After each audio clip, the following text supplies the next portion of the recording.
Hi everyone, it's Michael Mackie here coming to you from KC Studio. KC Studio and kcstudio.org is the only regional magazine and website entirely devoted to covering all arts all the time.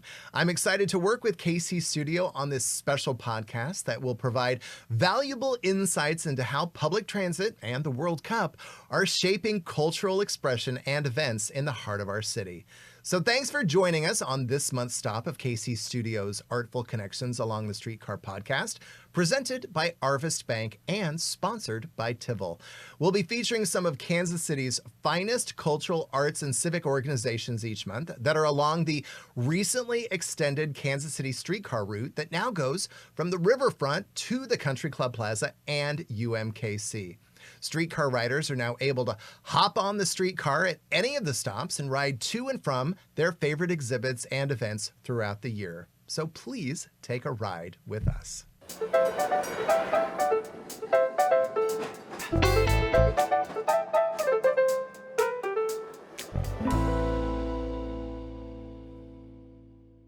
Support for Artful Connections Along the Streetcar comes from Arvest Bank. Arvest Bank believes that financial confidence should be within reach for everyone. Whether you're just getting started, planning for your future, or starting a new chapter, we're here to help you plan and meet your goals every step of the way. Because everyone deserves a financial partner who cares.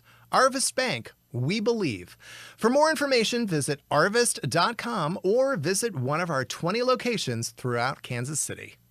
Hi, everyone. I'm here today with Dr. Eric Dorfman, President and CEO at the Linda Hall Library. The Linda Hall Library is one of the world's leading independent science research libraries, and since 1946, the Linda Hall Library has been gathering collections that have powered investigation, innovation, exploration, and inspiration.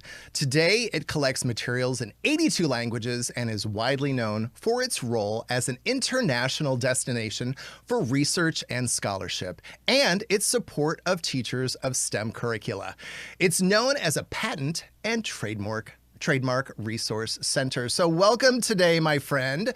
It is great to see you. Talk to me. You have been the president for 2 years now. Is that right?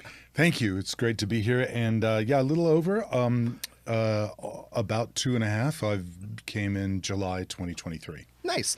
So, and congratulations needs to be said, because you guys are celebrating your 80th, Little Linda Hall Library is celebrating your 80th anniversary. And when we were chatting earlier, I wanted to know, like, you hate it when people describe it as a hidden gem. You would like to just be known as a gem. Tell me more about that. Yeah,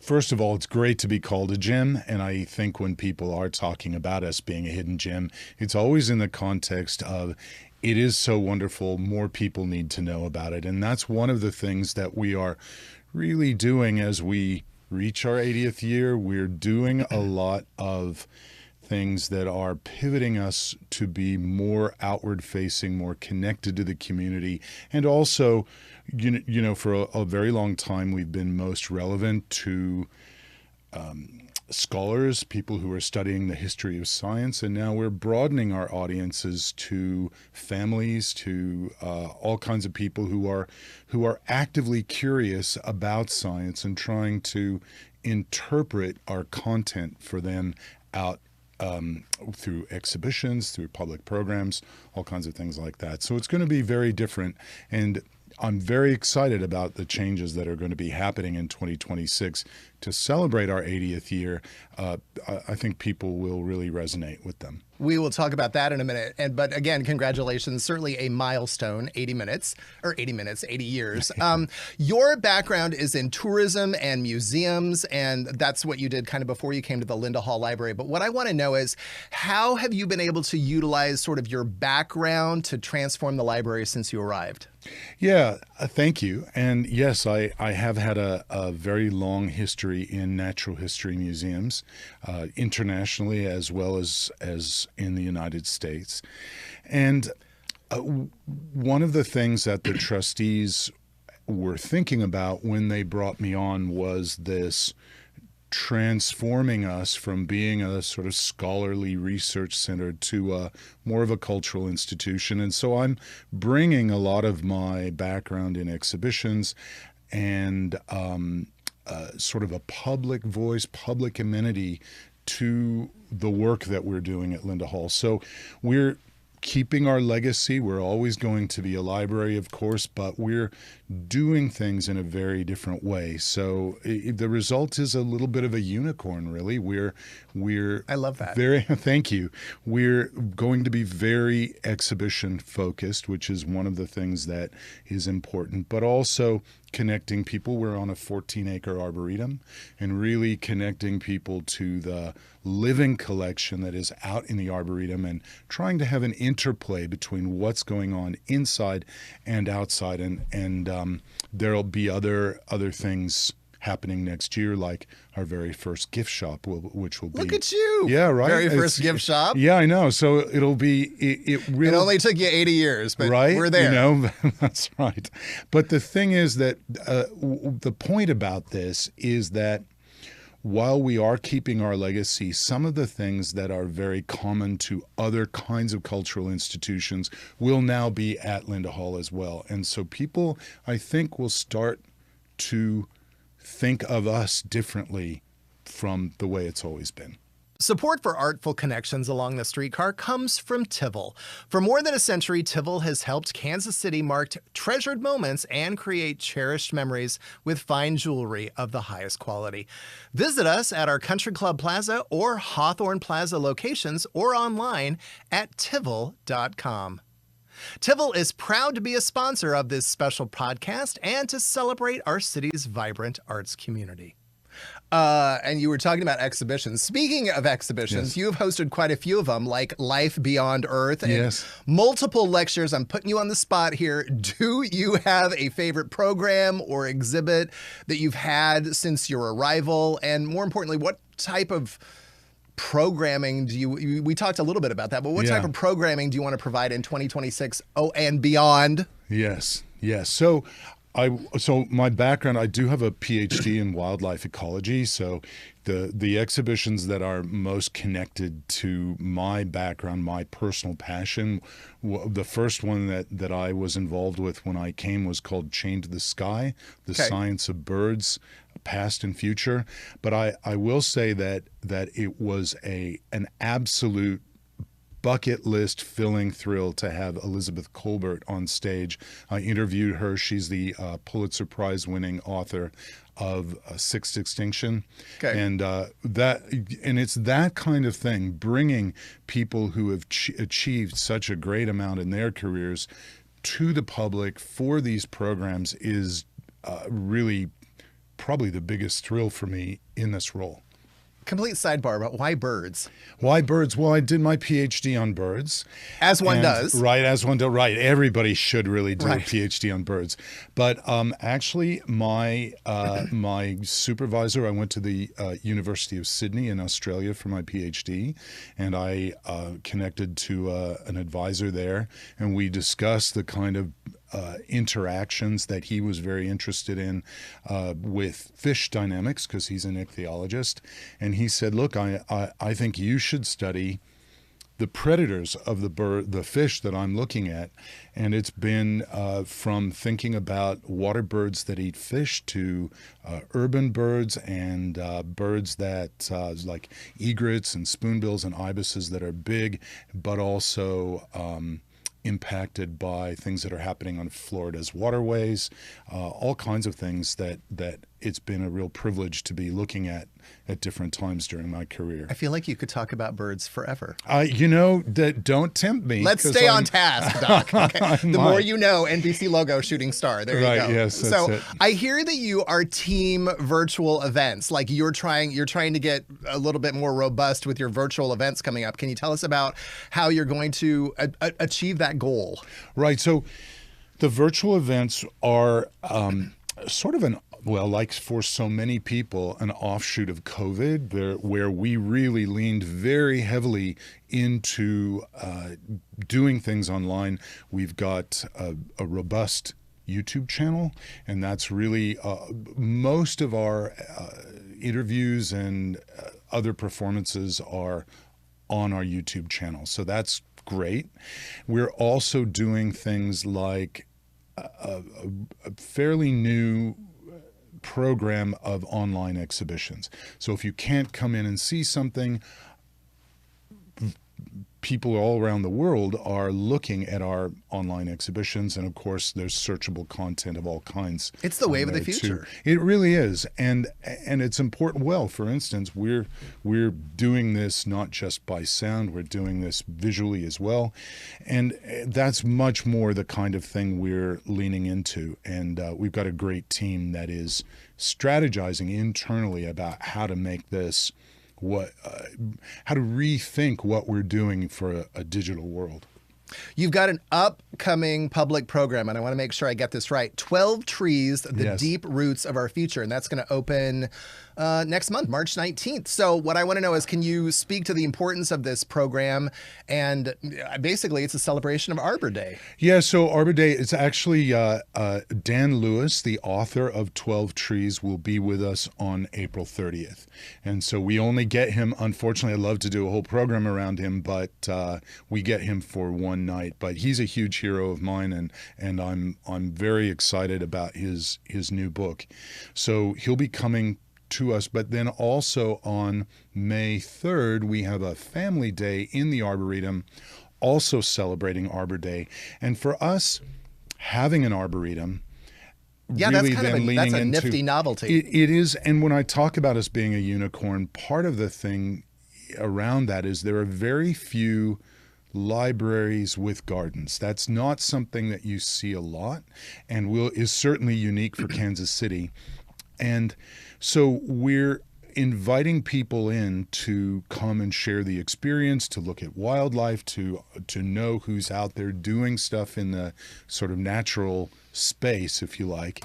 And it's what better time of year than something that everybody's heard of, Arbor Day, that there is already a national structure around. So we're really leaning into that to give people a better sense of awareness for the stuff we're doing. So a lot of conservation, a lot of really cool things going to be happening, as well as launching a new type of collection around that time too. Look at you. It'll be just great, and giving people an opportunity to engage in a very different way. So this is all to come, but I'm thrilled to I know Dan Lewis personally. He's at the Huntington in Los Angeles, and he's just the greatest guy and a fantastic speaker. So we're really excited to have him with us.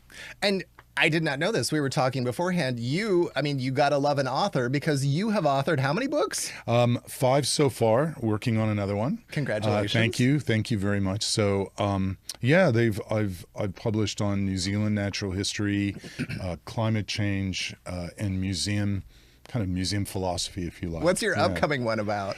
Well, it's a book on books, actually. Of course it is. Of course it is. Right. That's right. So I'm really excited to be sharing my ideas about books and where I think the future of books lies from the perspective of leading an institution that's pretty book forward. So, yeah.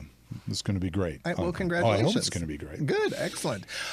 You also have another upcoming exhibit called The Alchemy of Knowledge. And from what I understand, it's about the transformative nature of thought. I'm going to need you to elaborate on that. Right. So it's sort of, when I'm showing people this on a slideshow, I have a beautiful picture. The artwork of this show is just amazing.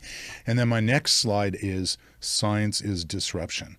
And that's the idea behind this whole show. So if you think about the Middle Ages, people were very connected to a sense of mysticism, and whether that was mediated by the church or by a misunderstanding of the natural world, there were a lot of assumptions that later on, say 100 years later, 200 years later, during the Renaissance, people created structures, which we now call modern science, to test people's innate ideas about the world and often found them incorrect. So you have people like Galileo, Francis Bacon. Look at you dropping names. Right, exactly. Well, and the thing that people also don't realize about the Linda Hall, we have first editions of all of this. We've got copies of Galileo with his own handwriting in it, right? So there's some pretty cool stuff that people will get to see. But what's also a bit different is that we're creating immersive environments. So people may come, if people came to see Life Beyond Earth, which was about life on other planets, you would have been able to go into a spaceship and see specimens from other planets. This is the kind, and it was very popular, incredibly popular. So we're doing immersive environments, some surprising ones that I think are going to be a lot of fun, where we're taking our we're taking inspiration from all kinds of places, like Meow Wolf, if people know what that is. I do love me some Meow Wolf. Right? It's fantastic. But also Rabbit Hole, they've been such a leader in this immersive space idea in Kansas City. So that's been great. So people will be able to experience this idea that the Middle Ages was transformed by the work that was done in the Renaissance in a very sort of visceral, emotive way. And then we're also connecting, that's why it's called, its subtitle, it's The Alchemy of Knowledge, Science and Mystery from Shakespeare to AI. Wow. So Shakespeare plays a big part because he was there during this transformation. And then AI, when you think about the way it is transforming our world now and the way we think differently about connecting to science and the internet, those are kinds of things that we want to challenge people to think about. So really, increasingly too, Linda Hall is becoming an institution of ideas, not just books. And getting people to connect with these bigger concepts in science is very satisfying for us within the institution, but I think is going to be very exciting for people generally. Support for artful connections along the streetcar comes from Arvest Bank. Arvest Bank believes that financial confidence should be within reach for everyone. Whether you're just getting started, planning for your future, or starting a new chapter, we're here to help you plan and meet your goals every step of the way. Because everyone deserves a financial partner who cares. Arvest Bank, we believe. For more information, visit arvest.com or visit one of our 20 locations throughout Kansas City. Shifting gears a little bit, the Linda Hall Library has, it has stunning mid-century modern architecture. Yes, it does. It's really beautiful. Are you just gobsmacked every time you walk in the doors? Well, honestly, yeah, I love doing that. I tend to walk in usually from the staff entrance at the back, and then I'm in my office, but when I do get the chance to just walk in from the front, it's like, you can almost hear the angels singing. It's so beautiful, right? It's just a lovely, lovely space. It's double story height. It's very open and airy, and it's been a space that has been able to be put to many different kinds of service, which is just fantastic. Speaking of, are you amenable to like corporate events and weddings and things like that? I mean, is that a utilitarian space? Yeah, it really is. And this is something that is also pretty new for us. When I talk about how we're transforming, one of the things that we are doing is giving people opportunities to rent the space out. We had a wedding there in September, which was fantastic. We've got all kinds of different sorts of spaces, and people use them for board meetings, or even there's some lovely spaces that people just have dinner amongst friends. There's all kinds of things to do. And the one thing about that is that it seems that the people who are most invested in using the space are those who are invested in the kinds of things we do. The wedding couple were really connected to the ideas of science. They knew the Linda Hall already, and so it had a lot of personal meaning.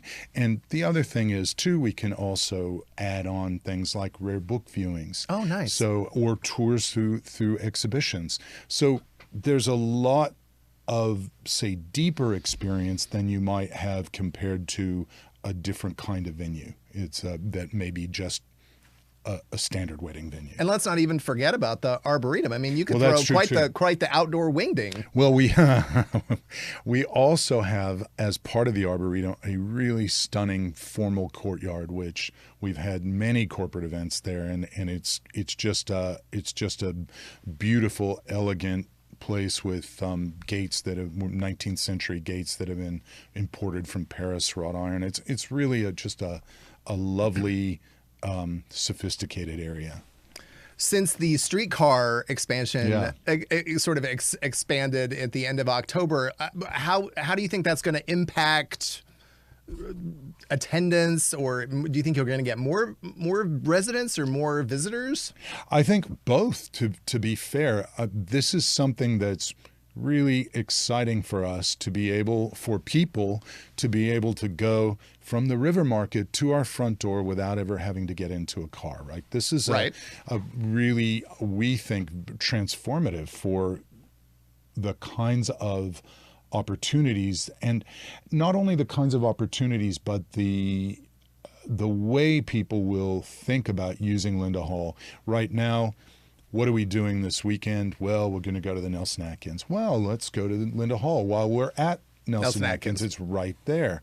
So this is a very, it's still so new. We're still figuring out how to leverage that to its fullest, but it's definitely a wonderful opportunity. And we've been, over the last couple of years I've been here, I've been watching it creep further and further south, getting very excited, and we're really ready to make the most of it now. Support for artful connections along the streetcar comes from Tivol.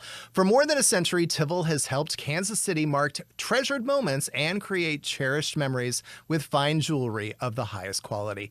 Visit us at our Country Club Plaza or Hawthorne Plaza locations, or online at tivol.com.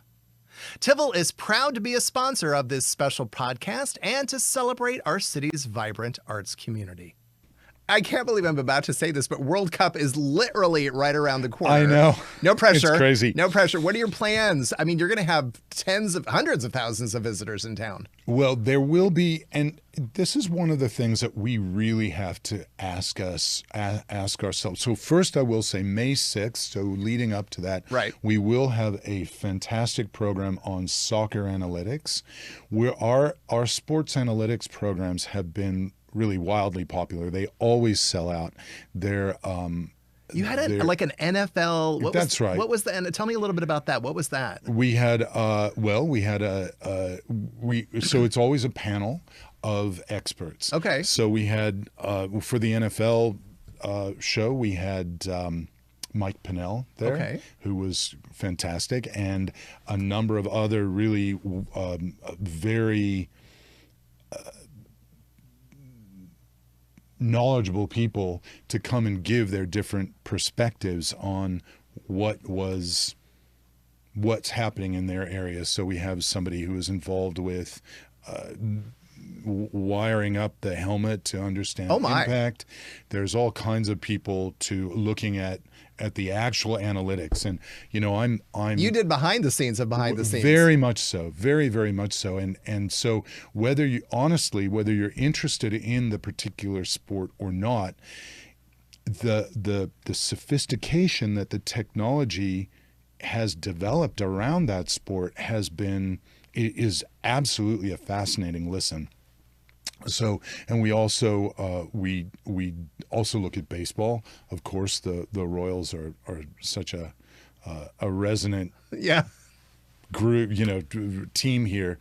So we've done baseball in my time a couple of times, and we've done NFL, and now we've got soccer. But we're always going to return. And I also really want to give a shout out to the sports teams here too, because they're so generous with their time too. It's a really great opportunity to connect people, not just with the festival atmosphere of sporting, but really thinking about more deeply the strategy behind it. And so we'll keep doing it, and I suspect we'll circle back to NFL in 27. All roads lead to sports ball. That's my motto. Yes, exactly. Yeah, that's right. And I totally interrupted you. What we didn't even get to talk about your plans for the World Cup. What are you guys planning for 2026? Right. So I was gonna. That's my bad. Right. No. That's fine. I was gonna wax a little philosophically here, because you have to think about the audience segments that are going to come, and I'm not necessarily sure that people who are coming for World Cup will be as interested in Linda Hall Library and the thinking around science that we are able to provide. We're still considering that, but what I think we are going to be very good at is offering a counterpoint. So we want to be part of the entire Kansas City tourism effort by creating a rich tapestry of opportunities, rather than saying we're going to focus solely on soccer, we're going to pull those things out. But here's the other thing too. If you have sports fans or team members from, I'm just going to pick a country, how about Italy? We can bring out things that Italians would be very excited about, like seeing first edition Galileo, for instance. So that's something that will potentially resonate to people from overseas, but still be something that has a kind of a universal language for people who are here too. And that's one of the things too that we are. Although we're very Kansas City focused, we also have an international purview, and we're probably going to lean in a little bit more to that next year too. And with Alchemy of Knowledge, which will be our major show during the World Cup, it's got enough spectacle and sophistication for anybody coming from anywhere. So I'm really proud of that, and we're really going to lean into that. The other thing that's critical, we're currently open only the second Saturday of the month. Okay. From sometime spring next year, we will be open every Saturday, which is going to really increase our availability as a cultural venue, and I'm sure that will also help during the World Cup to get people in more frequently. So, what's on your wish list? Do you have something on your wish list for the next few years? Like, I'm throwing caution to the wind here. What do you want to see at Linda Hall Library? Yeah, the biggest thing we are going to be doing is leaning more into not only our institution as a public amenity, and some of the things that I talked about we're already doing, but also being able to do research in-house. You know, we're very blessed to be a short walk from Stowers and from MRI Global, and also we have these basic resources, incredible depth in science. We also have the living collection, which can be the basis of a science program. So I think of it like a three-legged stool. We have the collections, we have the increasing public amenity, and the third leg is going to be the ability to do research from within our organization. So that if you ask for my wish list, that's what it's going to be. Duly noted. And the other thing that's kind of funny, you're kid-friendly, very kid-centric. Like, you do the Kansas City Invention Convention. Right. That's right. I want to know more about that. Has that always been the case, or are you ramping up? This is year 6, and we started very small. I think there may have been, I might have the number slightly wrong, but about 12 participants in its first year. And of course, there was the whole COVID intersection and things like that. But we now have grown so quickly that we are about 500 participants. Wow. We are the largest science-based competition in the region, which is great. Pat self on back. Yes, right. Yes. Exactly. Well, I can't pat myself because we've had such an amazing team that's been doing that. Our education team is truly wonderful. So what we're doing, so you know that the Kansas City Invention Convention is the Kansas City branch of the Invention Convention run out of the Henry Ford Museum in Michigan. And they're encouraging us to cover not just Kansas City, but all of Missouri and Kansas. So we'd have 2 full states. Well, you couldn't possibly fit those into Swinney Gym on the UMKC Kansas campus.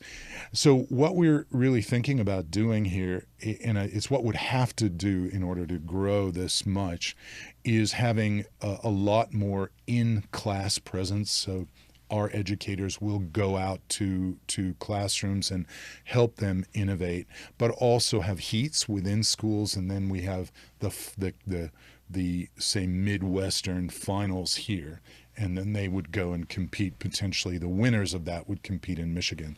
So that's one thing that's really important. But another thing that probably people, I mean, it's really well known now that the KCIC is such a within school kids such a ubiquitous thing.